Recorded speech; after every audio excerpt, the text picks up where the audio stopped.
Stop everything you're doing right now because what's happening in Cleveland is absolutely unprecedented. The NFL world has officially lost its mind, and if you haven't been paying attention, you're missing out on the most explosive quarterback story we've seen in a generation. This isn't just another game. This isn't just another rookie getting his shot. This is a full-blown cultural phenomenon that has the entire league buzzing, stadiums selling out in record time, and the commissioner himself stepping forward to confirm what everyone suspected. Shedeur Sanders, the son of legendary Hall of Famer Deion Sanders, is about to take center stage under circumstances so dramatic, so controversial, and so impossibly pressurized that Hollywood couldn't write a better script. The bombshell dropped earlier this week when NFL officials revealed that attendance numbers have skyrocketed to unprecedented levels, with tickets completely sold out for Sunday's matchup between the Cleveland Browns and Las Vegas Raiders. This isn't normal, this isn't business as usual. When a fifth-round rookie quarterback generates this kind of buzz, this level of ticket demand, and this amount of media attention, you know something extraordinary is happening. The numbers don't lie. Fans are desperate to witness what could be the beginning of one of the greatest redemption stories in NFL history, or alternatively, the most public validation of every draft analyst who said Shedeur Sanders wasn't ready for this level of competition. Let's rewind and understand exactly how we arrived at this absolutely insane moment, because the journey has been nothing short of remarkable.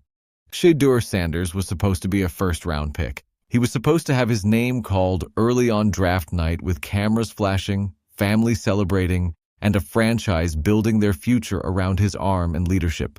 Instead, he experienced one of the most shocking draft day collapses in recent memory, sliding all the way to pick 144 overall in the fifth round. 31 teams passed on him. Some teams passed multiple times. The disrespect was palpable, the skepticism was deafening, and for anyone watching, it had to sting like nothing else. The questions immediately started flying. Was it concerns about arm strength?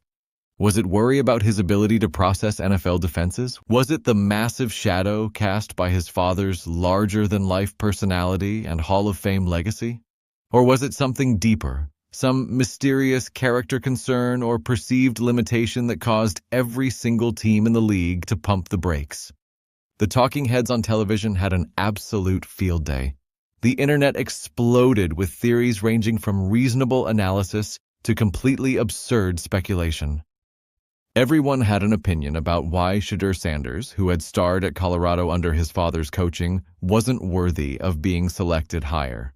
The criticism was relentless, the doubt was overwhelming, and for a competitive athlete with championship aspirations, it had to feel like the ultimate injustice. But here's where the story takes its first dramatic twist.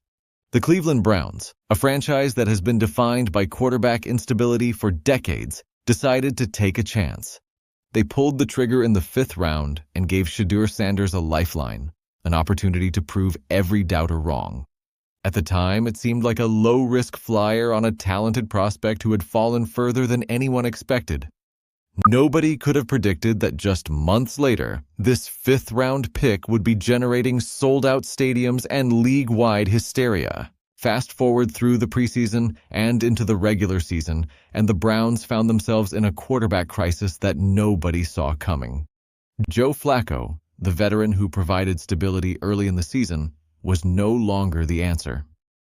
Enter Jameis Winston and then Dillon Gabriel, another rookie quarterback who got the starting nod and was supposed to provide a spark for an offense that desperately needed one. The Browns were struggling in one of the most competitive divisions in football, where the Baltimore Ravens, Pittsburgh Steelers, and Cincinnati Bengals don't give you an inch of breathing room. Every game matters. Every mistake gets magnified. Every weakness gets exposed.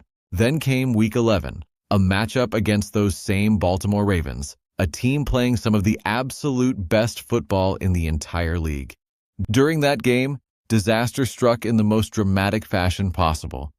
Dillon Gabriel took a massive hit, suffered a concussion, and suddenly the Browns were thrust into an emergency situation that nobody had prepared for. There was no time for careful preparation, no opportunity for a gradual introduction to the starting lineup.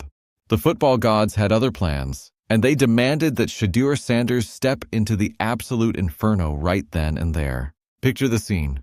Gabriel lying on the turf with medical staff surrounding him, the crowd holding its collective breath, the Ravens' defense smelling blood in the water, and onto the field jogs Shedeur Sanders for his NFL debut under the absolute worst circumstances imaginable. No first-team practice reps leading up to the game. No opportunity to build chemistry with the starting offense. No chance to settle his nerves in a lower-pressure situation. This was trial by fire in the most literal and brutal sense possible. Let's be completely honest about what happened next, because this is where many people thought the story would end. Shedeur Sanders struggled mightily in that debut appearance. The numbers were ugly, almost painfully so. He completed just 4 of 16 passes for a measly 47 yards. He threw an interception. His quarterback rating was a dismal 13.5, the kind of stat line that makes even the most optimistic supporters wince and wonder if maybe, just maybe, all those doubters and draft analysts were right after all. Social media absolutely erupted. The critics came out of the woodwork like cockroaches when the lights turn on.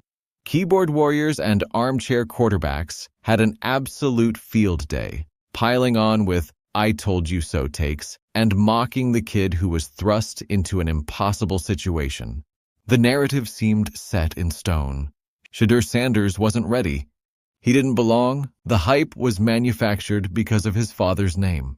The Browns had wasted a draft pick. Case closed. But here's where this story gets absolutely wild, and here's what all those critics are missing. Head coach Kevin Stefanski, a man who has seen his fair share of quarterback drama in Cleveland, immediately announced on Wednesday that Shedeur Sanders would be the starting quarterback for Week 12 against the Las Vegas Raiders.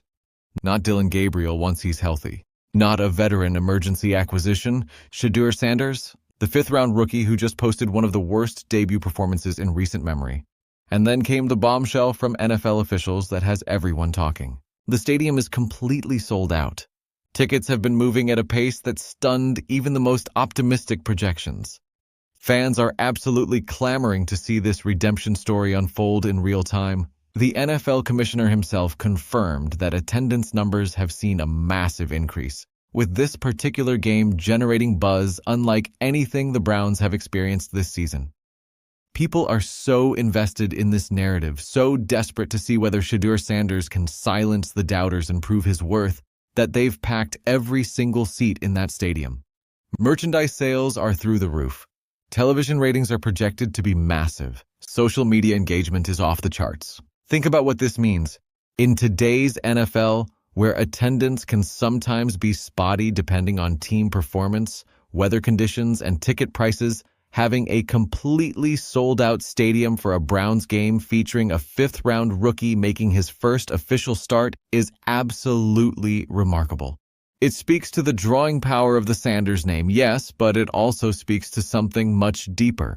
Football fans love a good underdog story. They love redemption narratives. They love seeing someone who was counted out, who was overlooked, who was disrespected, come back and shove it right down the throats of everyone who doubted them. That's the story playing out here, and people are willing to pay top dollar to be in the building when it happens.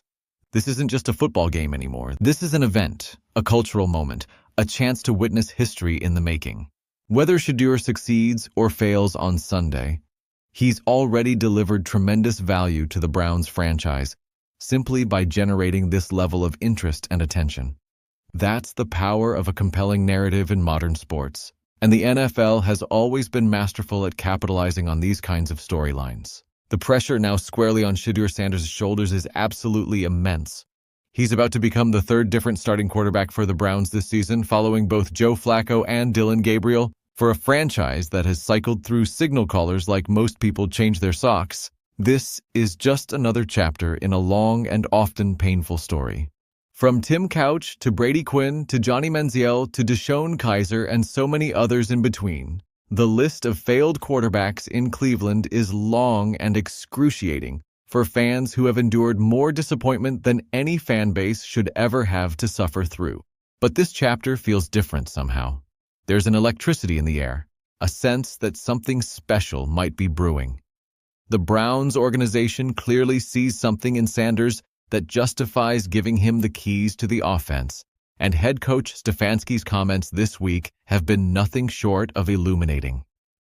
When Stefanski addressed the media on Wednesday, he made it crystal clear that the coaching staff is going to tailor the offense to fit Shedeur Sanders' unique skill set and strengths. This isn't a situation where they're going to force a square peg into a round hole and hope for the best. Stefanski talked about making sure Sanders feels comfortable, about leaning into concepts that fit his eyes, about taking advantage of the months they've spent getting to know him and understanding what makes him tick as a quarterback. This is exactly the kind of support and customization that young quarterbacks need to succeed in this league, and it's a far cry from the sink or swim mentality that has destroyed so many promising careers before they even got started. The coaching staff's willingness to adapt their system around Sanders, rather than demanding he adapt to them, shows a level of intelligence and flexibility that should give Browns fans genuine hope. Now let's talk about the elephant in the room, because we simply cannot discuss Shedeur Sanders without addressing the massive shadow cast by his father. Deion Sanders is larger than life, one of the most electrifying athletes to ever play professional sports. Primetime, Neon Deion, a Hall of Famer who redefined what it meant to be a shutdown cornerback, who played both ways, who returned kicks, who had swagger and confidence oozing out of every pore. His personality is so big that it sometimes threatens to eclipse everything around it, including his own children's accomplishments. Shedeur played for his father at Colorado, where they became the biggest story in college football almost overnight, bringing unprecedented attention and media coverage to a program that had been languishing in obscurity for years. The critics have been absolutely relentless in suggesting that Shedeur's success at Colorado was somehow manufactured or inflated because of his father's coaching, that he was a product of nepotism rather than genuine talent and hard work. They pointed to Colorado's overall record, to losses against top competition, to perceived weaknesses in Shedeur's game, and used it all as ammunition to justify why he wasn't a first-round pick. But here's what those same critics conveniently forget. Shedeur Sanders put up absolutely monster numbers at Colorado, throwing for thousands of yards, showcasing accuracy and poise in the pocket, demonstrating leadership qualities that you simply cannot fake. He played in big games against quality competition, and more often than not, he delivered when his team needed him most. Was he perfect? Of course not. No college quarterback is. But the idea that he somehow didn't deserve to be drafted higher, that 31 teams were justified in passing on him repeatedly, is starting to look more and more ridiculous as this story unfolds. The narrative around Shedeur Sanders has always been complicated by his last name, and that's the brutal reality he's had to live with his entire football career. There are people who will never give him credit, who will always attribute his success to his father's influence, who will move the goalposts every single time he accomplishes something noteworthy. It's exhausting. It's unfair. And it's the kind of scrutiny that would break most people. But here's the thing about growing up as Deion Sanders' son. You learn how to handle pressure. You learn how to block out noise. You learn that the only opinions that matter are the ones from people who actually know what they're talking about. What makes this Sunday's game against the Las Vegas Raiders so absolutely compelling is that it represents a clean slate, a genuine opportunity for Shedeur Sanders to show the world what he's capable of when given proper preparation and support. Unlike his debut against the Ravens, where he was thrown into the deep end without a life preserver, Sanders will have taken first-team reps all week long in practice. He'll have worked with the starting offensive line, developed timing with the starting receivers, understood the game plan inside and out, and most importantly, he'll have had time to settle his nerves and approach the game with the kind of calm confidence that's essential for quarterback success at the NFL level.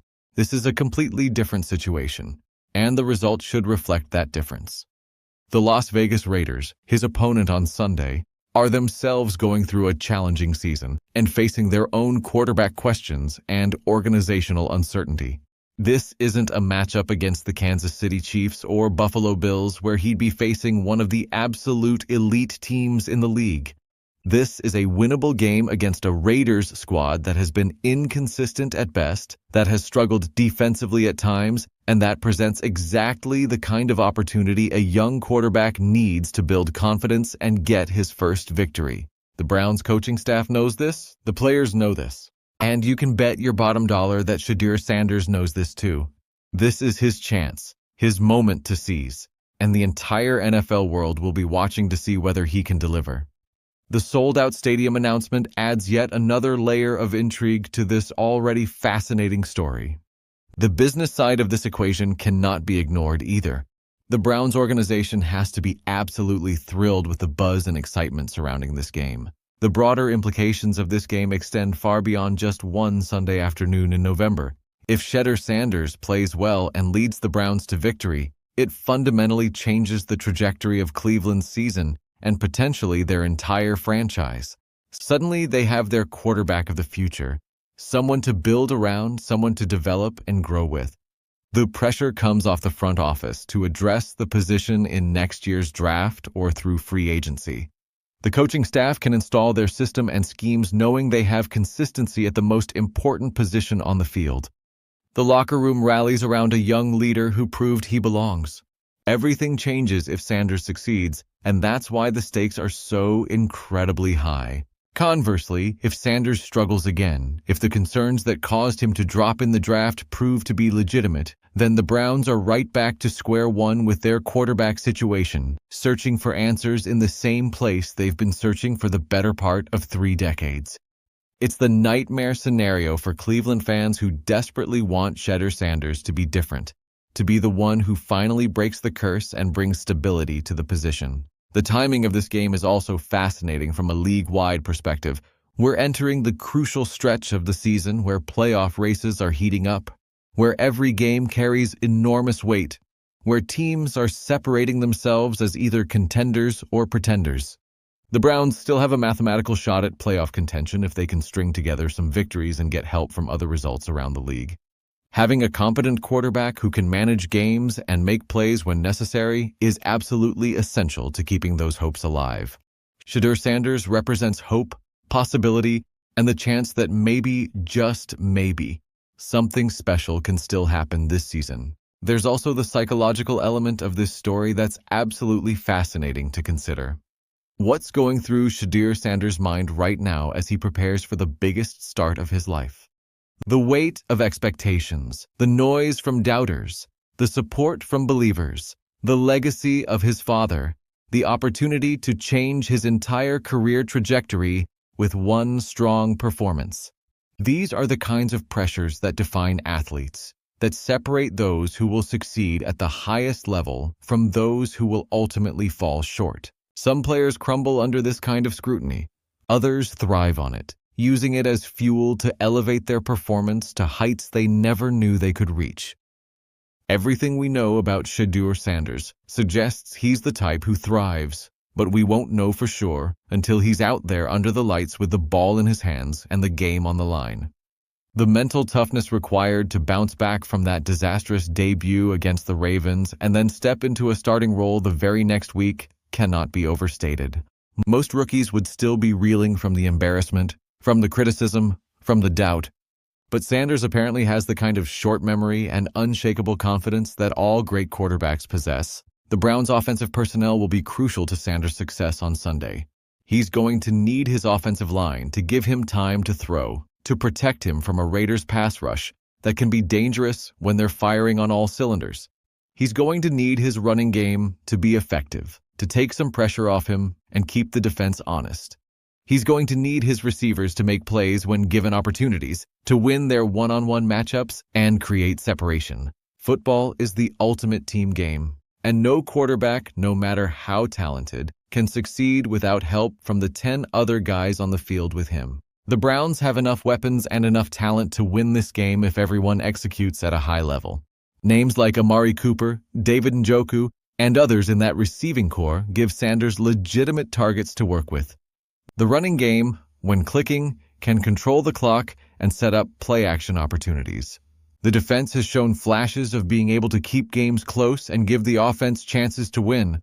All the pieces are there. Now it's just a matter of putting them together for 60 minutes of football. What's particularly interesting is how the national media has reacted to this story. Some analysts are championing Shedeur Sanders as the next great underdog story, drawing comparisons to other quarterbacks who were doubted early in their careers only to prove everyone wrong. Others remain deeply skeptical, pointing to the small sample size, the struggles in his debut, and the question marks that caused him to fall in the draft in the first place. The debate rages on every sports talk show, every podcast, every social media platform. Everyone has an opinion, and most of those opinions are stated with absolute certainty, despite the fact that we've seen Sanders play exactly one partial game in the NFL. That's the nature of sports discourse in the modern age. Hot takes sell. Extreme positions get attention. Nuance and patience are boring. But the truth is that we simply don't know yet what Shedeur Sanders will become at the NFL level. The sample size is far too small. The circumstances of his debut were far too unusual. This Sunday will provide significantly more data, significantly more insight into whether he has what it takes to succeed at this level. And that's exactly why fans are buying tickets in record numbers. They want to be there for the answer. The sold-out stadium phenomenon also speaks to the power of the Sanders brand beyond just Shedeur himself. Deion Sanders has remained one of the most recognizable and polarizing figures in all of sports. His move to Colorado as head coach generated unprecedented media attention. His sons, both Shedeur and Shiloh, became household names because of that attention. Love him or hate him, Deion Sanders is ratings gold, and that extends to his children's careers as well. The NFL understands this. The Browns understand this, and they're capitalizing on it in every way possible. From a pure football perspective, there are legitimate reasons for optimism about Shedeur Sanders' potential. His college tape shows a quarterback who can make all the throws, who has excellent footwork and mechanics, who processes information quickly and gets through his progressions efficiently. The accuracy numbers were excellent at Colorado. The decision-making was generally sound. The leadership qualities were evident to anyone watching. Yes, there are concerns about arm strength on deep throws. Yes, there are questions about how he'll handle NFL-level pressure and disguised coverages.